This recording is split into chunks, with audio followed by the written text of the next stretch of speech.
Canning carrots, how do you do it?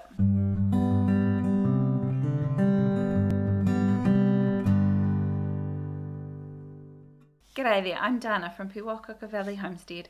Today I'm going to be talking about different ways of preserving carrots and how you can can them as well. To can carrots, you're going to need to get a pressure canner. A pressure canner is different to a pressure cooker. A pressure cooker you can only cook food in. A pressure canner you can both can and cook food in. And because carrots are low acid, you can can them in just water as long as you have a pressure canner. Now for most of my pressure canning needs, I use this book here, which I'll put a link to down below. It's the Ball Complete Book of Home Preserving. It has lots of different recipes in there, but it also has instructions on how to use your pressure canner and how to can more common vegetables. I'm going to go out to the garden and grab some carrots. There are different ways of preserving carrots. You can throw them through the dehydrator and then rehydrate them, use them in soups and stews. You can blanch them and then store them in the freezer. You can do what we prefer to do and just leave them in the ground. I've got a link to a blog post down below about how to store carrots out of the garden but still outside without a refrigerator over the winter, so you can still access them.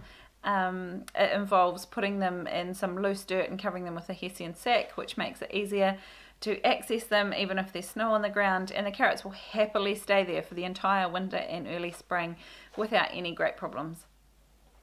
Here our winters are really mild. In fact, we've only had a handful of frosts and it's already the middle of June.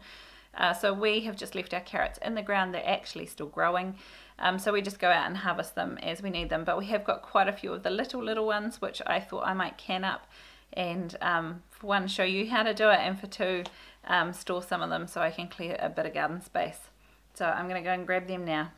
I ended up planting like 3 garden beds full of carrots this year, and it was brilliant because we actually eat carrots almost every day, and I have discovered that staggering them probably isn't all that helpful because they're all now pretty much at the same stage and it's winter time. So next year next season I'm actually just going to plant them all at once, and we'll just have 3 beds of carrots that we leave to stand.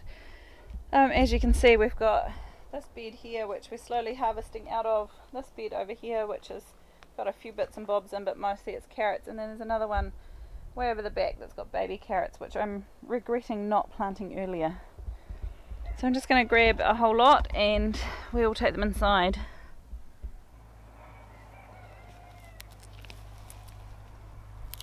See, most of them only got to sort of this sort of size, which is a wee bit disappointing. If I'd planted them earlier, we probably would have got them a bit bigger.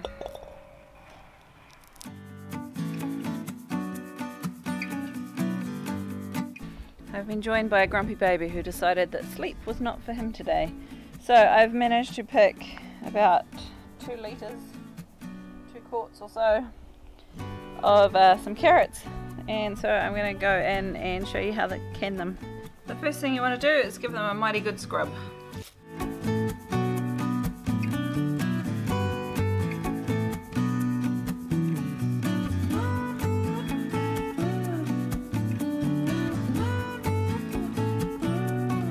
And then you just want to cut off the tops and tails and cut them down so they're all about a similar size and place them in your jars.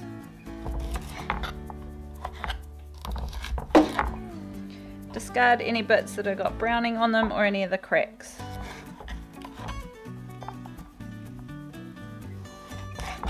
We'll set these aside and cook them up for the pigs.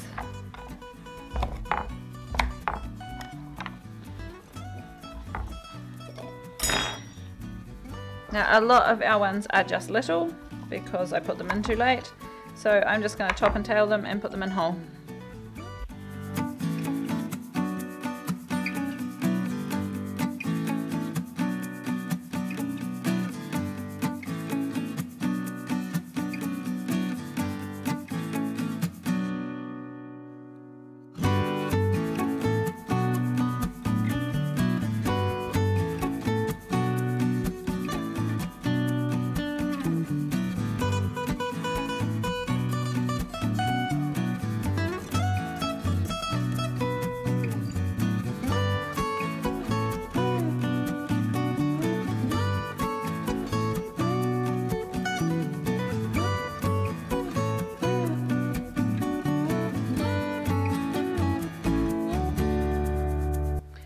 keep any in the jar from the thieving child. I also cut the green bits off the top. If you have any green pieces, cut them off as well.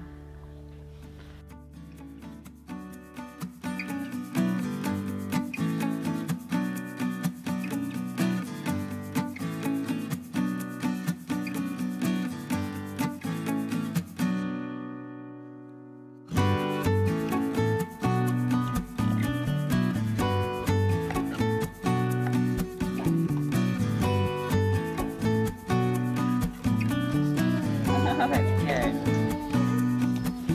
Come here, show it here. Yeah. Oop, what'd you make?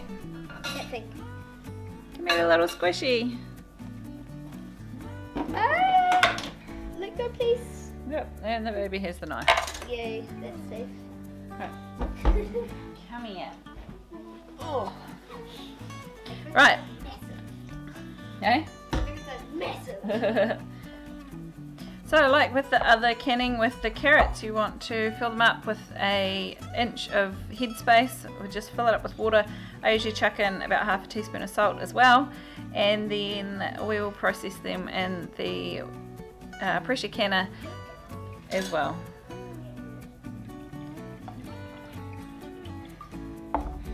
So what you do is you top the, oh, where are we?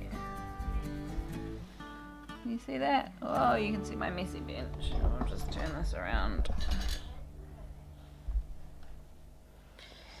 So you top the carrots up. Top the carrots up with water, and then just run around the top, run around the sides with a knife to get out the air pockets.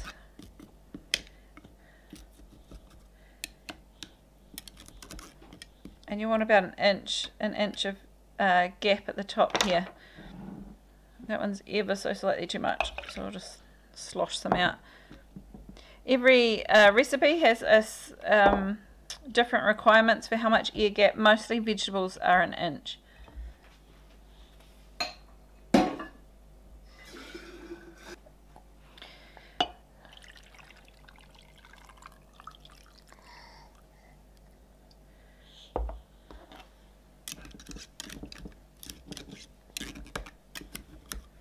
And try and pack your carrots in as best you can, because they will soften and they will sort of shrink down a wee bit, and you'll end up with more water gap than more water and less carrot than what you thought you had in there. To avoid doing that, you can hot pack carrots, in which case you boil them for about 5 minutes or so, which helps soften them up a little bit, and then you'll need to put those into hot jars and into hot water in the canner. I'm just going to cold pack these. Oh, bless you. I'm just going to cold pack these, which means they'll go into cold jars and into cold water. So once you've got them in there, you wipe the rim. Wipe the rim to get the whatever off that's there. Make sure there's no bits of anything. Pop the lids on. And do out the seal. Now, one of the hardest things to learn when you're first starting is all the instructions say fingertip tight. And what exactly is fingertip tight? Oh, this is really hard to do one-handed. I'm holding a baby. There we go. Fingertip tight is when you literally do them up as tight as you can, but only using your fingertips, like that. So you're not getting down and pulling it shut. You're not using a jar closer or anything. You're just with your fingertips as tight as you can.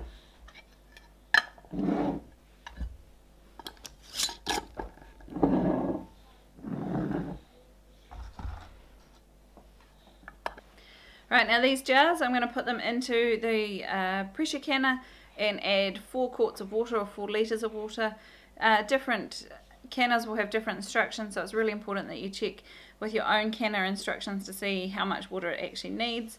And then I will put it on a high temperature and wait for the steam to start venting out the vent cap. Now if you want to buy, nope. I bought my pressure canner. My mum and dad actually bought it for me as a present, and they bought it from Amazon. And the shipping to New Zealand was as much as the actual canner as itself.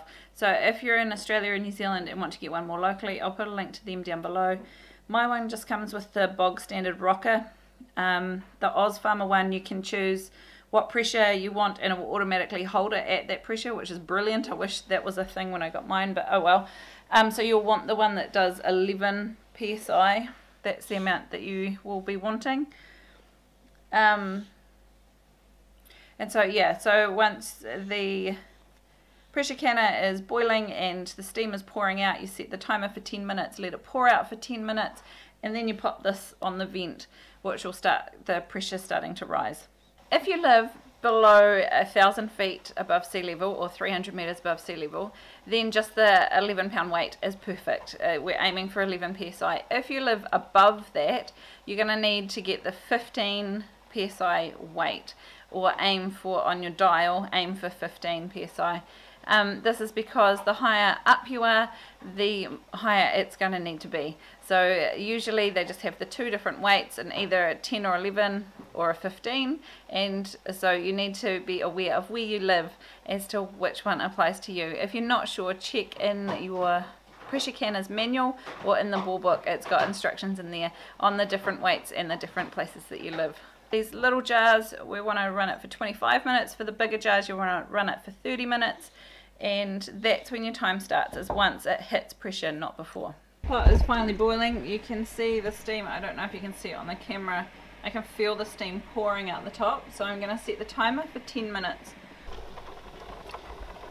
Alright, this has now been venting for 10 minutes, so we're going to pop the rocker on. And that should make this pop out. And sometimes it doesn't happen. So I usually find covering it with a tea towel and holding it for a little bit to let the pressure build, and then pop it off and it will come up.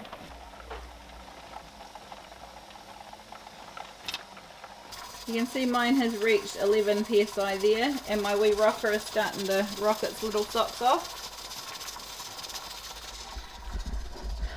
So that means now's the time that I set my timer and we wait. At this time I also turn the temperature down a little bit to try and maintain the temperature at what it currently is. So for me, I move it from on high right down to about 4, but wherever you are, that will vary. The aim of the game is to keep that pounds of pressure at exactly 11. So just keep a really close eye on it while your time happens, and once you get a feel for your oven, you'll know better how much to leave it on. Once your carrots have cooked for the allotted time, then you need to turn everything off and just not move anything. Don't move anything, don't touch anything for at least 7 or 8 hours. And in this time, the pressure gauge should drop back down to 0.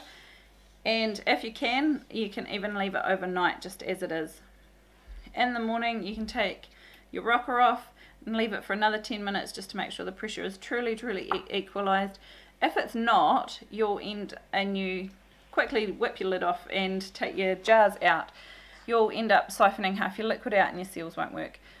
So taking your time for the extra 10-15 minutes is really worth it. Just do it slowly. Take your lid off and carefully remove your jars. Keep them upright, don't tip them. And you want to sit them somewhere they're not going to get cold shock. So sit them either on a wooden board or onto a folded towel and leave them there without moving them. Just threw the band on the floor. Without moving them for 24 hours until they're completely 100% cold. That is when you can then check the seals to make sure that they've sealed properly and pop them into the cupboard to store.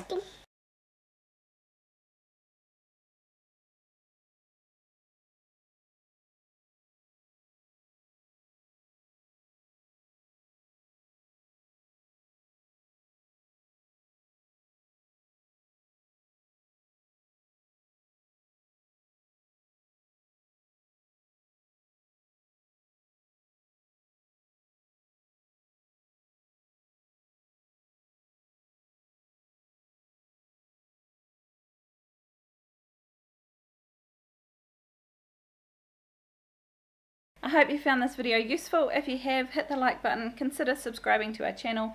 We bring you videos twice a week on growing and preserving your own food and other homesteading bits and pieces. I'll see you in the next one. Bye! Now these are completely cool, and it is time to check the seals. So what you do, you take the bands off, which most of them usually aren't too tight, and I usually just give it a good flick to see, make sure that that doesn't lift, and you want to check that this is pushed down and it doesn't wobble. If it wobbles or it puffs up or it just pings off, that means that it hasn't sealed properly and it either needs reprocessed straight away, or you can pop it into the fridge. Or you can pop it into the fridge and use it for another day.